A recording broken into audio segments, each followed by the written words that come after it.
In this episode, we are going to speak with Mariah Macinnes, who's going to show us a viral content marketing strategy that can generate thousands of followers in a single post and turn them into paying high-ticket clients. So stay tuned. If you want to build a legitimate, profitable online business without shiny objects, without the hypey gimmicks, and without the stress and overwhelm, if you want to make more money without having to be present online all day, every day, pumping out content that nobody sees and hustling DMs to generate leads and sales, then this is the place for you. Welcome to the Digital Trailblazer Podcast, your online business university, where you'll learn how ordinary people start from ground zero with no influence, no email list or audience to sell to, and no business or marketing experience, and go from working 9-to-5 jobs to building successful 6- and 7-figure online businesses and all the steps in between. Learn the strategies that worked and what didn't. Learn the mistakes that they made and how to avoid them, and then learn their plans for scaling their businesses and taking things to the next level. All so that you can build your business faster and easier and make more money without sacrificing the things that are important to you in your life. I'm your host, Leah Ray Getz, and with me is my husband, Todd. Now, let's get to it with today's guest. All right. Welcome, everybody, to the Digital Trailblazer Podcast. Mariah, welcome here to our episode. Why don't you just give our listeners a quick rundown of who you are, what you do, and how you help people? Thank you, Todd, for having me. So my name's Mariah. If you can tell from my accent, I am from a different country. I'm from Australia, and I am the owner of Content Queen, which is a content marketing agency and educational business. Now, we help small business owners and entrepreneurs share their story online in a very strategic way so that they can connect, build audience, and sell, get those conversions in. I'm a digital nomad, so I travel full time with my partner. And really our goal is to help our clients sort of take away the stress and pressure of being on all the time so they can step into that role as the CEO and the visionary of their business so that they can continue to serve and do what they do best. All right. That's awesome. Thank you so much. And I know for a lot of people who are building an online business, the idea of constantly having to be in front of the camera or constantly be pumping out content, they post and nothing happens, can be really frustrating. And if you've never gotten in front of the camera before, it can be really scary too. So I know that when we talked before, you have a really, I think, unique content strategy that not a lot of people are talking about. Typically, when people are talking about creating content, they kind of boil it down to just create value, and people will be so appreciative of the value that they'll eventually buy and join. And I think both you and I know that there's a lot more to it than just that. So if people are just getting started, or maybe they've created content in the past and it really hasn't gotten anywhere, give us a quick rundown of what we need to do to really be successful with this. Yeah, thank you for that question. It's a bit of an interesting experience because we start our business to be business owners and then we find ourselves being full-time content creators, and it's exhausting, it's challenging, and I do a lot of content, so that's what I do. But I can understand for small business owners, it's not really why you got into this, and sometimes you can go, how did I get here? But the core thing, I break it down into the 3 C's. So you want to connect, you want to create, and you want to cultivate. So the first thing I think people miss a lot, and who's your audience? And I know people talk about this all the time, but I actually generally don't think we post content for our audience. We post it for ourselves, which is good in a way. You've got to love what you put out there.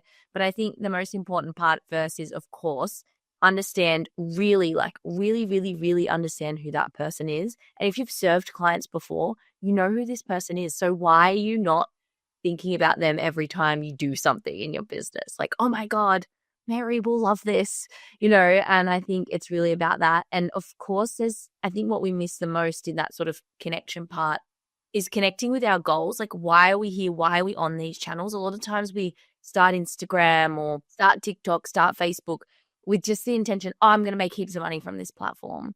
But we don't actually have the expectation. And one thing you said, Todd, on my podcast when you came on was about this touch points, right? Touch points when we want to have clients in our space. Touch point is not creating 40 social media posts on one platform. Touch points is building a digital footprint. So when we're creating our goals, we need to be really intentional with where are my clients coming from and where do I need to be and where do they need me in what capacity? And of course that leads into channels. But the one thing I really want to talk about that you mentioned makes the strategy unique is using the funnel in this way. So if anyone knows of it, and I don't know if this is in video, but if you look, obviously a funnel, the top, you have more people and you funnel them down to buy from you. That's why when you show up and have interest in your DMs or whatever that looks like, not everyone converts, right? Because it's part of the funnel process. So basically you've got top, middle, and bottom funnel. We know this with sales. We know this with marketing. Socials is our top of funnel. Our middle funnel might be our blog or podcast could even be our top of funnel. Obviously, everyone has a different process. And the bottom funnel is our website or email list, that sort of thing. But if you're looking at content, how are you creating content for this? Because what I'm seeing a lot of at the moment, and I thought we learned this, is there's so much sales content.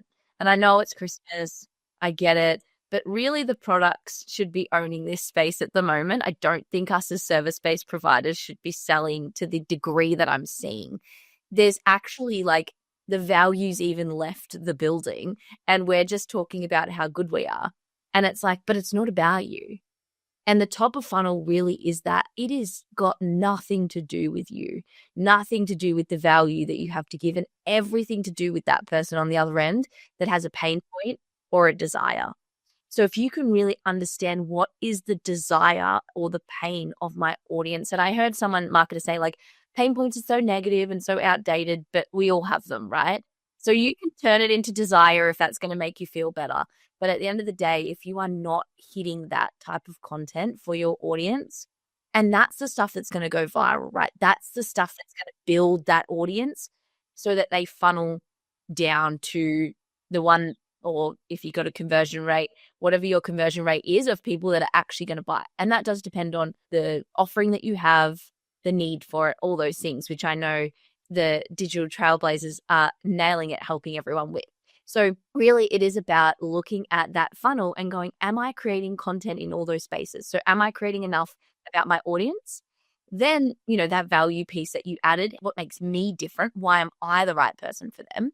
And then the last part is, well, what do I have to offer? Because we are, at the end of the day, business owners. We're not full-time content creators, so we can't just go out there and create amazing top-of-funnel content, give a bit of education or value, and then not share what we have. I think we're just doing a little bit too much.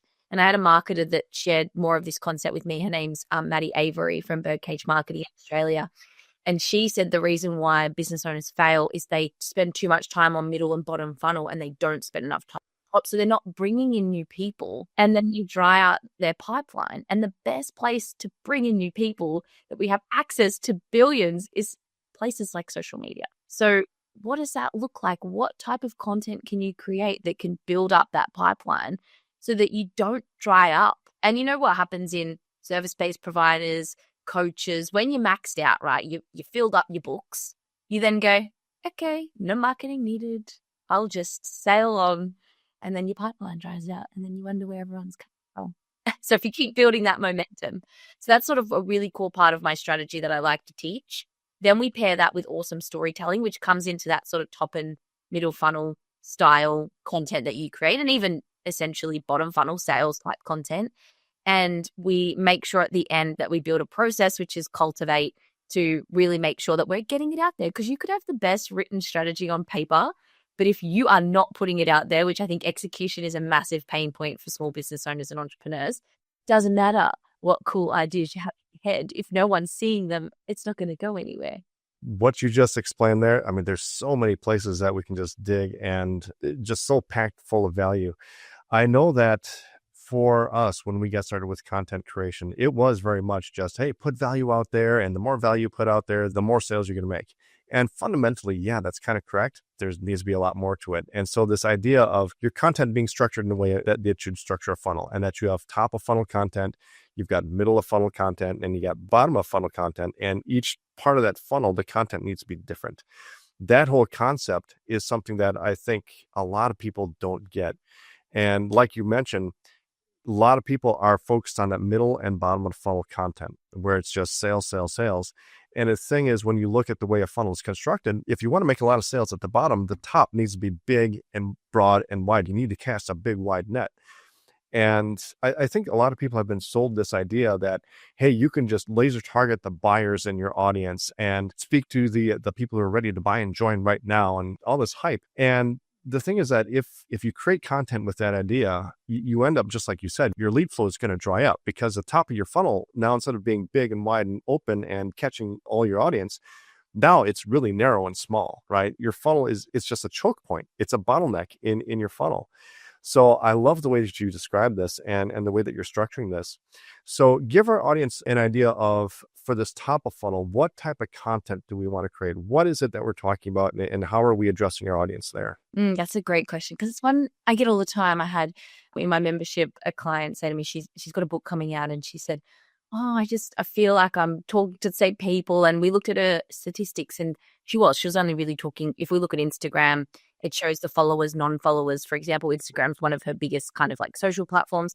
She was reaching a lot of her followers, and we wanted non-followers because we wanted to build that pipeline out. A book is a really like low cost offer. You can probably hook people very quickly rather than, something a little bit more expensive.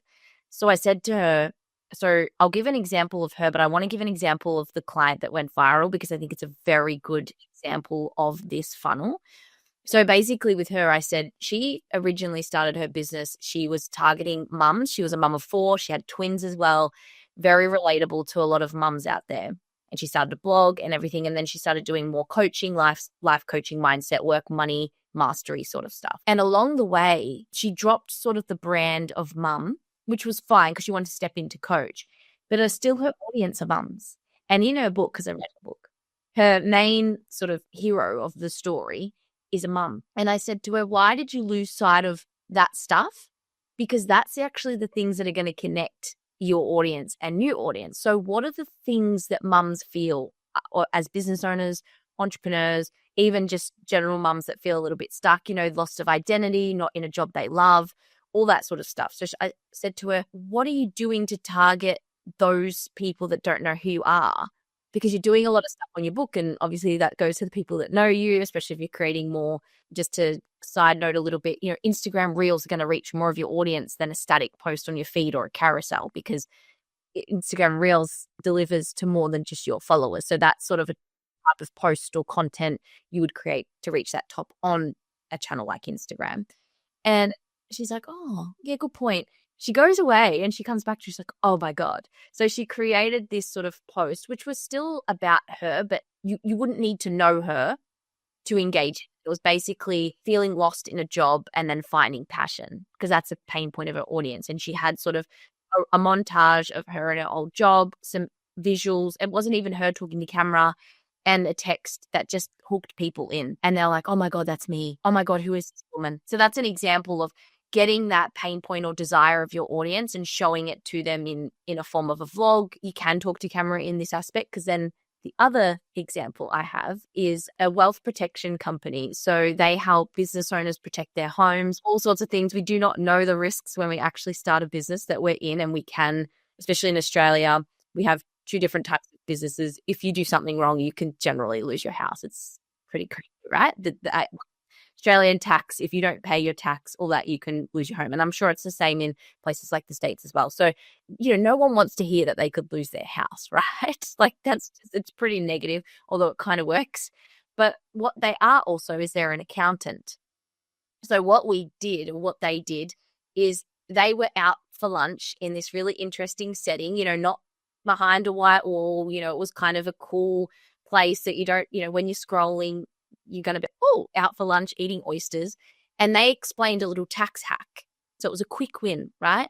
The tax hack, basically, in Australia, you can't claim your lunch at the restaurant, but if you take it to your place of work, it's subsistence and you can claim it on your tax. It was a tax hack, right? They're accountants. That's not what they do in their business, but it's related to business owners who they serve, right? So that went crazy the first time. That was the first time it went crazy. We gained 2,000 followers over the weekend. Wow. That's not views, that's followers. Followers, yes, on TikTok. Yeah. And we had already content on their page pinned to the top, bottom funnel and middle funnel content, right? Already there. So when that went viral, all those videos increased in views. So the one that was like, are you a company director? Do you own a home? Are you this? Are you that? DM us home and we'll send you something. That we were getting home. All TikTok. And the problem is TikTok and ManyChat don't work together. So we had to do it quite manual. It wasn't a check your DMs like on Instagram. Was we had to go and message them. Anyway, worth it, right? So that's a perfect example of having that kind of funnel set up for you, right? The top post, that sort of top of funnel, was something that the audience needed, a quick win, but it wasn't going to help them with their problem. But then they started to see the content and notice, oh, I think I have a problem. I'm a company director. I don't have things set up to protect myself if things go wrong in my business. But you can see like tax, wealth, income is related directly to what they do.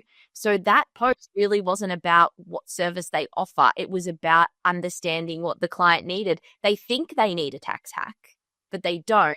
They need more support and help, but that's what they think they need. So you've got to almost meet your audience with where they think they need support, and then they get to know you, they see what you do, and then they're interested. So for me, I know people don't think they need strategy, right? Because boring, whatever. So I need to meet them where they're at with other things.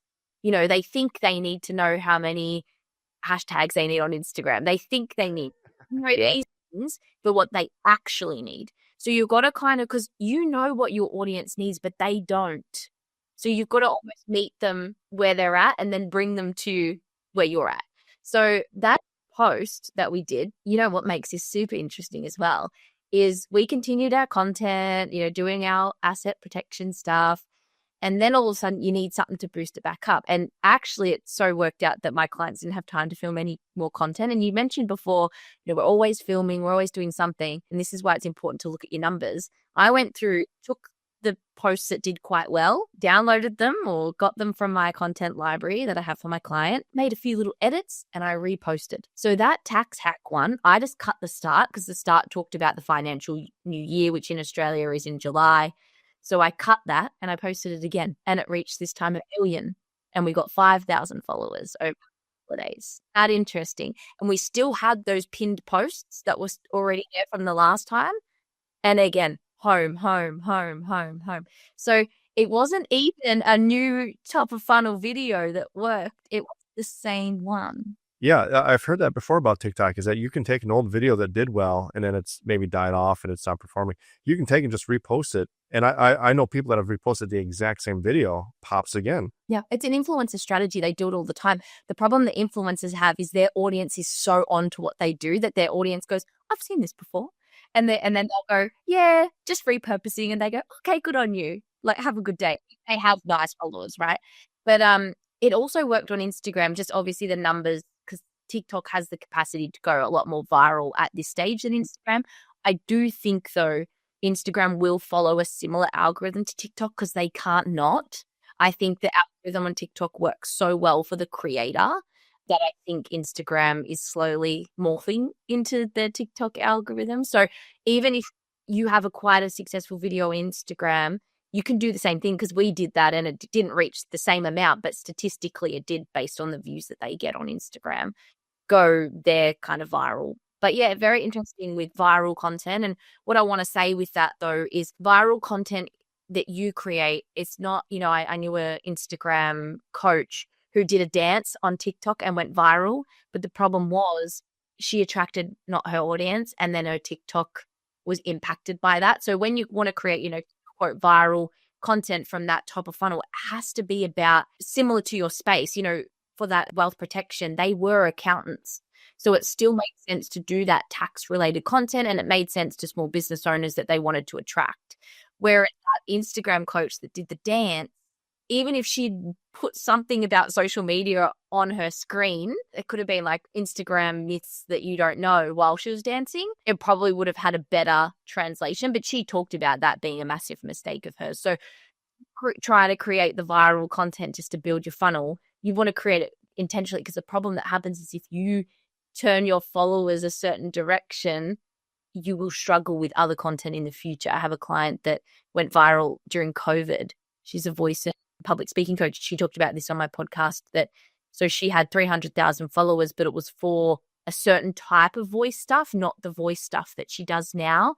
So sometimes she says she can struggle with that a little bit because her audience is looking for another type of content that she used to create as opposed to she's created now. But the good thing about these platforms is they're slowly starting to get easier to morph to how you need it to. It just might take a bit of time. It was like back in the day when you bought followers and then you go, why is my engagement so bad? I never did that, but I've had clients that I've worked with. I'm like, oh, you have quite a good following. Oh, yeah, they're all bots. I'm like, oh, we almost need this account. Yeah, what you said there about the top of funnel content and giving the audience what they think they need versus what they actually need. I think that's so important, just being able to meet your audience where they're at and those top of mind concerns. There's a bunch of different things that that's running through their heads. They're sitting down to the computer, they're trying to build their business, they're trying to, or whatever they're doing, right? If it's health related, they could be trying to lose weight. They could be looking for the next supplement or whatever. And like what you said about people don't think they need strategy. They think they need the right hashtags, right? People, it's like, yeah, but you think about how much effect does hashtags have on a post on Instagram? That's like the top 1% of what's going to get you kind of over the top. That's like the frosting on the cake. Whereas the whole foundation of the business needs to be restructured, right? But they're worried about this top 1% thing that they think they're worried about. Like I look at health coaches a lot and their content online. And even though I know that, yeah, they work with your fitness, they work with, putting together a diet plan, they work on putting together your exercise plan and supplements and all that. Like you look at their most viral content, like if you go to YouTube and you go to their videos section and you sort it, you organize it by most popular. Or I know there's one guy that I look at often and I analyze what he does. Like 5 of his top 10 videos, like millions and millions of views, apple cider vinegar recipes. And it's like, okay, so if you're talking to somebody and they're overweight, right, and they need to lose like 20, 30, 50 pounds, an apple cider vinegar recipe isn't going to get them there, right? But that's what they think they need, right? They think they're looking for that secret hack that's going to suddenly melt the fat away. But that's the content that he hooks them in with. And then later on in his funnel, like, once they get to the mid funnel, bottom funnel, that's where he starts working their way in to, oh, by the way, here's some other things you can do to lose weight, right? If you want to take this next step, if you want this diet plan that's actually going to work, if you want blah, blah, blah, and he moves them on. So now we've got this top of funnel stuff that's hooking them in. You kind of mentioned the middle funnel stuff, the pinned posts in TikTok.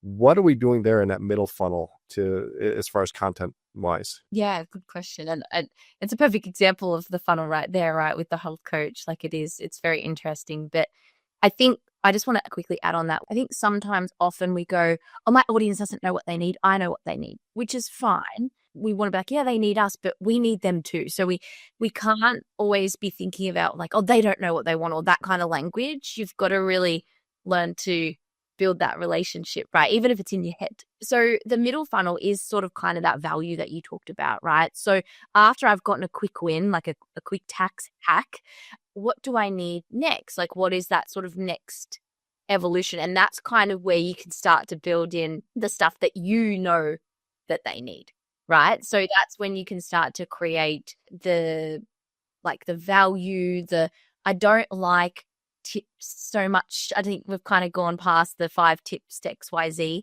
although it can work as a bit of a hook, 5 things you need or whatever. But I think that's where you start to bring in your expertise and what makes you unique. So for me, that's storytelling and strategy. So that's where I start to talk a little bit more about it, but in an engaging way, right? We don't, you need a strategy because a strategy is this, this, and this. You want to share a story. So you want to create something that's going to captivate your audience. And this is where storytelling can be very, very powerful.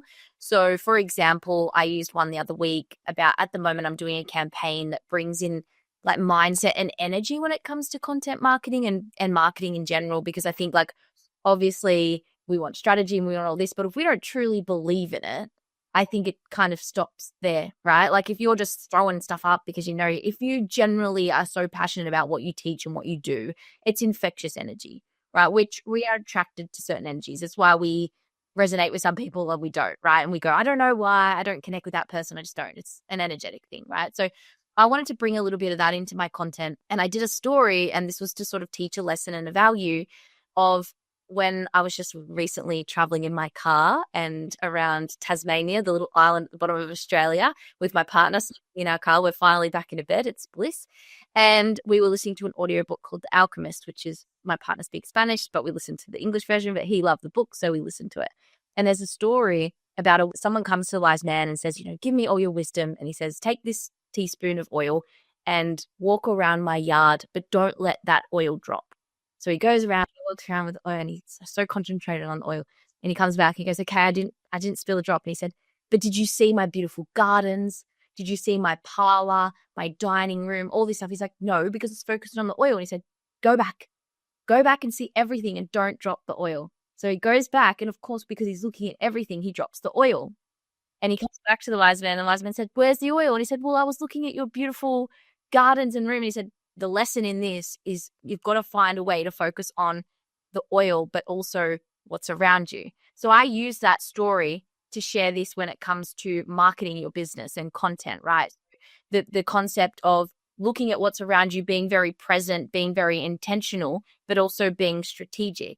So that was my kind of story to share a lesson or some value on why we need these kind of two concepts. So that's how we can use that middle funnel to really captivate our audience with storytelling, but give them something that they need, right? So you have to think about, okay, if they're first asking me about hashtags, but I know they don't need hashtags, what's the next thing I know, and how can I deliver it in a way that's a little bit more engaging and entertaining? That's where you can, client analogies and stories and all sorts of things to explain and describe what it is you do, like, or teach kind of thing, like how you're different, right? So that's the sort of context you think about. That's where you can do, your carousels on, if it's on Instagram, you can do those piece to cameras where you're talking about something, but always think about how can I make it a little bit more engaging, adding a story, adding an example. When we started this episode, podcasting essentially is top of funnel, but I also see it a little bit as middle funnel because, people that are always listening. And you asked me, what's the main thing that we can kind of share, because you wanted to make sure that someone can know exactly what it is that I'm talking about from the minute they hear this episode, right? Because you don't want to make it something that's like, oh, I don't need that, let's scroll on. So that's the same thing when you're creating any kind of content that's in that sort of middle funnel range, is if you're going to give value, they need to know what value it is straight away. Is that what I need? Yes or no? And if they've really loved your top of funnel content, then they're going to go, oh, I really like this person. They taught me something that I needed to hear. Now let's see what else they've got to hear. And that's where, say a health coach might start sharing a little bit more about, exercise and things that actually, or calorie deficit and all those things that fitness coaches talk about. But this is where you can also be a little bit controversial if you want. And that can arguably be in the top of funnel as well, depending on what resonates with you. But you might have seen on social media now, everyone's a little bit controversial. Everyone's got a little bit of an opinion. It's a tactic. It's a strategy, because they're trying to rev people up, right? Potentially there is a fitness coach in Australia who's from the UK, and he does this very, very well and does rattle some cages, but he's built 1 million followers and an empire. So he's doing pretty good. And he'll talk about calorie deficit in that way, but he'll really smash you with it. And that's kind of his sort of middle funnel, I guess, because people don't often know, doesn't matter how much exercise you do, calorie deficit, that's kind of his theme in his brain. That's my hill I will die on. So think about your hill you will die on, and that's kind of your middle funnel as well. Yeah. And I think when you talk about being a little bit polarizing, what I had always been taught and what we really believe, it's like a magnet, right? In order to attract, you need to also repel, right? And so that middle of funnel, like you said, that's a place where you want to start doing that. I think the fear that a lot of people have, though, is if I really start to assert myself and have an opinion and things like that, that I'm going to lose people that might have been customers, right? How do you help people get over that fear? Yeah, that's a good one. And I think at what level would that customer have been? Would they have been an annoying customer? Would they have been the one that doubled your workload? Would they have been one that might not have ever left a review? Because I've had that fear too, right? Because I'm a bit of a people pleaser, let's be honest. So I do struggle a little bit with that kind of, I want to assert myself. But you've also got to do it in a way that's authentic to you. There's no point changing your identity for views and audience if it's probably not going to attract the right audience. You have to make sure it aligns with your brand, right? So you have to find what that sort of controversial you looks like, right? Like a conversation you'd have at a dinner table confidently and leave that dinner table and be like, I gave my authentic self and I felt like I spoke in a way that aligned to me. If you do repel clients that you could have worked with you, I think there's a journey with that client thing, right? If there's someone, obviously everyone has their kind of buyer archetype sort of thing.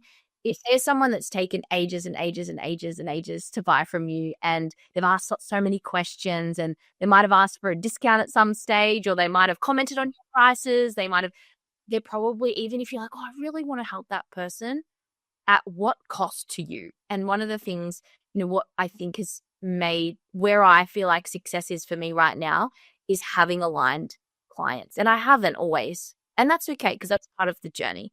But I think if you do repel those clients by being authentically you and sharing the hill you will die on, then they're probably going to be those sort of clients that maybe you wouldn't have loved looking back and would have been like, oh, I could have done without them. And the other thing is, I think people might be afraid of inviting criticism, right? If they start planting a flag somewhere. But like you said, it's got to be a hill that you're willing to die on. And if you can't respond to criticism on that hill that you're willing to die on, then maybe you got to rethink a few things here.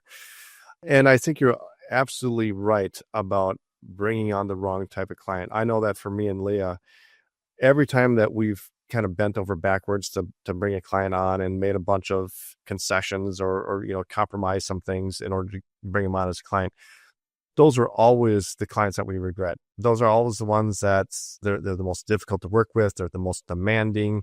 They expect you to do things that you don't do for others. And then they're the first ones to bug out and ask for a refund or demand a refund and then threaten you with legal action or whatever, right? No matter what contract they signed, they're always the ones that are the most trouble. Like you said, it's not worth it, right? No, it's definitely not. I just wanted to quickly touch on what you said about, criticism. That's where there's this piece with like online business owners, especially in the content space. And that's why I sort of wanted to focus a little bit of my campaign this year on mindset, because if you haven't done that work, you kind of can't push through to that next barrier. And what comes with that, the more people you reach, statistically, the more criticism you're going to get. Unfortunately, that's just how it is. And, that million view video from that, there is so many comments in there that are not great, right? But that's engagement. And the two people that are behind that camera can handle it. They don't care. They love it. Like, bring it on, right? And I think that's kind of the mindset you have to have. And you need to remember that the people that comment, it's not about you. Usually it's a reflection on themselves. It's an insecurity of themselves. And I used to really fear that. I really did. And I created content. I created a TikTok back in 2021 when I had a massive health crisis in my life. And I was creating content and I'd have people say like stuff about me having been diagnosed with cancer. Like, the people don't hold back. They don't care if you've had cancer. Like, they are relentless. And I had to go, that's really sad that you have commented that. And I had to empathize with them. And then in the end, they followed me. They didn't say sorry, but they, started engaging in my content in a nicer way. So unfortunately, you have to work on that mindset piece, because the more people you reach, the more people are going to disagree with you. And you just have to be okay with that. And that's why, I could never be an influencer. The criticism they get is just chaos. But I think we're small business owners. We're here to provide a service. If you are really passionate about what you do, the negative comments will just outweigh everything. One of my clients, she does flow coaching and mindset stuff. She talked about the 3 positives to 1. So it takes 3 positives to counteract 1 negative.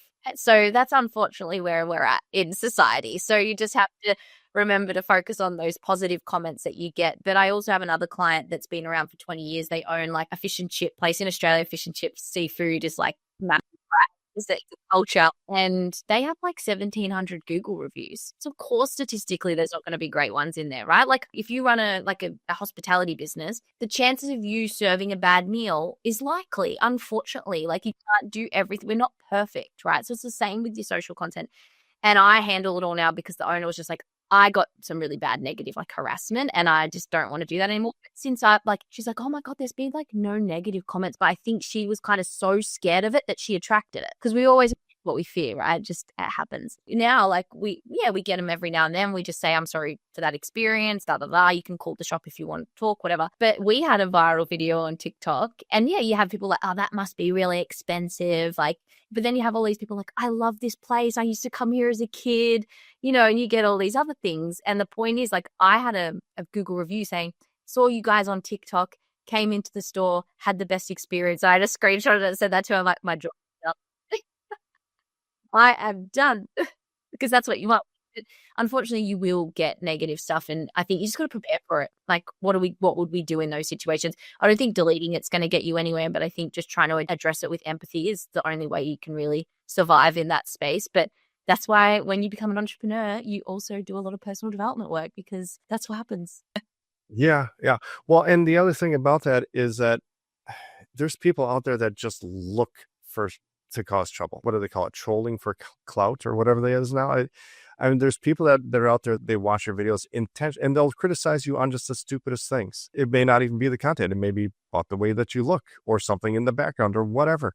I know that, earlier on in the internet with comments and things like that, especially when Leah and I were running ads for a particular offer.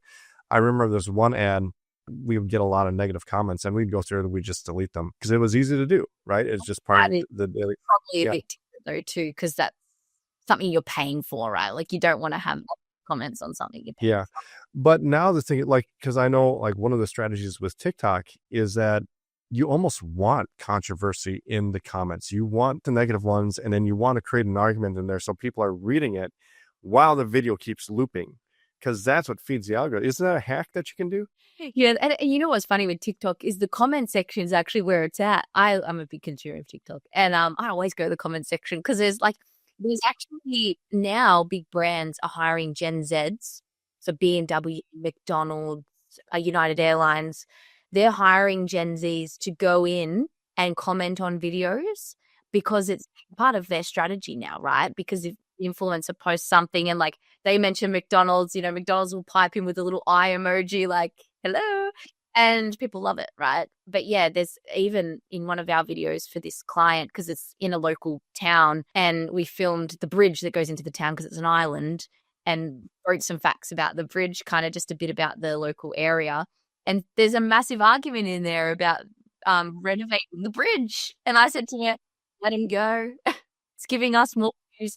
The more comments you have, especially on these social platforms, the more chances that algorithm is going to push it to more people because there's something interesting happening here. So what happens in the comment section? So and a lot of the times, yeah, I have a friend that is a counselor, relationship coach, and he went he's got quite a big following on TikTok, and he gets messages like, your t-shirts are dusty. Can you wash your t-shirts? And I noticed maybe you have a bit of a dandruff problem. I recommend tea tree, this. It's like, just worry about the content. Like, he's teaching some really good stuff about attachment theory, and he's very educated. Like, people will comment for the sake of commenting. Like, we used to go live a bit on TikTok when we were traveling. My partner would be setting up and I would just be live on TikTok.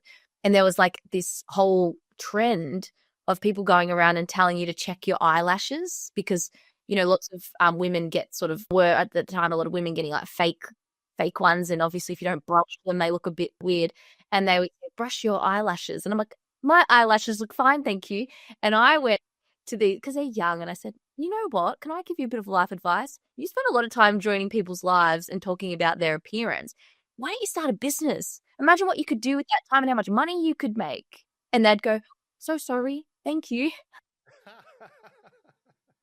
So, it's a generational thing too. Like, I'm 30, so I grew up with MySpace and a bit of Facebook, but really only just kind of came into that social. And there's younger generation that they just grow up with social media, and that's all they do. They know things that we just don't. They're so smart, they scare me. I thought I just read an article that was it in Australia where social media for anyone under 16 is now illegal or something? Yeah, they're going to ban it. I think it'll probably take about 12 months, which is very interesting. But yes, they will be putting a ban on social media. And I think the parents will be penalized if they sign their children to social media. There's a big debate happening here about that. So just because there is obviously can be a lot of bullying on there and things, and people have taken their lives recently because of harassment and grooming and things like that. But I don't know. There's lots of things happening. It can be that place, but I think you just have to remember that I always think like whatever judgment you bring to someone else is often a mirror back to you. So if they're giving judgment, it's obviously a mirror back to them. The woman that talks a lot about sort of funnel stuff, she sometimes just gives her phone to her team and they just like monitor the comments because she got some bad ones. Yeah. So now we've talked about the top of funnel, the middle of funnel. What are we doing for that bottom of funnel content? Is there a strategy there that we can talk about here? Yeah. So obviously that is your sales stuff, but I don't think it's a matter of just like, here's a mock-up of my course. I think you got to be very smart with how you sell now, because back in 2020, we're all bored at home. You could sell so much. And if people wanted it, they would buy it. I think now you've got to obviously be a little bit more strategic and intentional and really give that value. So this is obviously where you do want to talk about evidence and proof. Like I think now where the trust factor has dropped, and both you and Leah talked on my podcast about, shiny objects, and a lot of gurus out there are just selling, and people are getting a little bit like misled, and then they're like having a bad reputation on coaching, or they're having a bad reputation on courses. Or so we now need to be a little bit smarter with how we market our service in terms of what is the value that we give or what makes us different. So when you're thinking about selling your programs, that's where you want to work on that marketing message that both you and Leah are really good at supporting and guiding people with, is just like really hone in on what they need and that transformation that you give. But that can be done in many ways, right? Case studies and where you've gotten people to, I think is great. I think both you and Leah are really good at that, like sharing where you've gotten clients to, obviously proof. It can be really hard when you're starting out, but I'm sure there's lots of things that can be done you would have done your service in some way, shape or form. But I started on Fiverr, so I was just getting all my Fiverr ratings and reviews to be able to support me, moving forward. We've all probably had experience in our corporate jobs or things like that we can use and bring over as examples. It's like a job interview, right? Job interview is the best way to do it. Like the way I got my job with my first employer with not much experience was literally just sharing stories of how I am of value. And I think the storytelling element can come really, like storytelling selling is a really great way to bring that value without being like, oh, I've got this thing, you should buy it. But then also thinking about social media, we've got different things, Instagram mainly, TikTok a little bit, Facebook, yes. We've got different places that we can sell, right? So we don't just sell on an Instagram reel, because if you think about Instagram reels or videos, they're going out to people that don't know us. So what types of content are going to people that know us? Stories is a good one. So if you think of TikTok, Facebook and Instagram, all use stories. That's where you can direct people directly to your website or directly to your offer. They can message you very easily there. And also thinking about, well, if I'm just showing up and selling on social media all the time and it's not really converting, because if I look at my funnel, it's a lot of people that don't know me, could I get them somewhere else? So that's what worked really well for that client with DM Us Home, because we had a free resource and now we've built our mailing list and we know that people convert in our mailing list. So I stopped kind of really pushing my course on Instagram and really focused on building my mailing list. That was just something that I decided to do, also because my retainer clients, I'm very intentional with who I work with that. So that's more word of mouth and different like networking and stuff. And content plays like a more of a smaller role in that strategy. So for me, it didn't make a lot of sense. And I felt more natural sharing in my newsletter what I had to offer. And obviously most people buy from newsletters generally. or most people make purchasing decisions on your website. So you can use social media as sort of that bottom funnel, but to the next journey, the next place, which can be email list, website. If you have a podcast, I do share my podcast a lot on my social media. But if you're looking at social media and selling, you want to be very intentional with the type of content that is sales. Like you want to do more on your stories. You want to do like selling in the DMs. That's where we want to put our sales hat on, and take a little different approach to it. Be very smart about it rather than feeling like you have to smash out all this content. And sales, I know, can feel very icky for a lot of people at times. So if just posting a post about what you offer, it could just be to have it pinned to the top of your profile as like if people land on my page, they know what I do kind of thing, rather than I expect to get sales from this one post. So it's just about being intentional with how you use it, because as I mentioned before, even with top of funnel and middle funnel, you could still sell. That viral video from that client I mentioned to you earlier is flying up to see. So one person saw that tax hack. They went to their page. They saw a couple other videos. They messaged him straight away and said, I need your help. They got into a conversation. He's now flying into state to sign a deal that will be 5 figures. Like it's a high ticket offer. So because you're putting out those top and middle funnel doesn't mean people aren't going to inquire about your services. Actually, I think they're more inclined to. So when you're thinking about that bottom funnel, where do I want people to go next? And make an assumption, test it for 3 months. That's what a strategy is about, right? I made the assumption that I actually wanted to sell more of my email list to my socials and my podcast. So that's how I'm using that funnel. And I've had clients that we've done it before, and people have bought coaching programs from podcasts. So, you've got to look at all your content. That's why goals are important, all of your channels, and what's the goal of each. And the goal is basically that bottom funnel. So where you want people to go, and then what content do I need to create to get those people to that next step? Gotcha. Okay. So that bottom of funnel is where we're actually transitioning them off of whatever social media platform it is, and maybe into DMs, into an email list, and maybe register for a webinar or something. But that's where we're really just transferring into the actual sales process. So cool. Gotcha. So Mariah, we've talked about so many things here, and this has been an awesome conversation. I wish we could talk more, but I know that we're running out of time. Oh, you have a freebie for our audience. Can you tell us about that? Yes. So obviously I love strategy. It's my favorite thing to talk about. And I know obviously it can be a bit overwhelming for people. So I've created a on-demand workshop. I'm revamping it so it'll be more epic next year. But if you sign up to that, you'll hear about the epicness when it gets revamped. But basically it's going over that sort of the 3 C's, but it's broken down just to give you an understanding. You can watch that and basically plan your own strategy and test it. And please tell me how it goes, because I love hearing when people watch those implement. I had one client, when I talked about the target audience stuff, she was like, oh my God, it made so much sense. And I just created one post to my target audience and I signed a retainer client. I was like, there you go. So even if you take it, implement something very small, good watch over the holiday period. If you've got some downtime, I think the best time to think of planning is when you've sort of got a bit of space. If you're a little bit quiet at the moment, then it's really a good one to watch, and it's free, completely free. So it's my 7-step content marketing plan, and you can watch it and come away with something and tell me how you go with it, because I really love hearing it. And then you'll learn about the new one coming out, which is going to be a little bit more digestible in your ears, a little bit more than watching me on a screen. So stay tuned for that.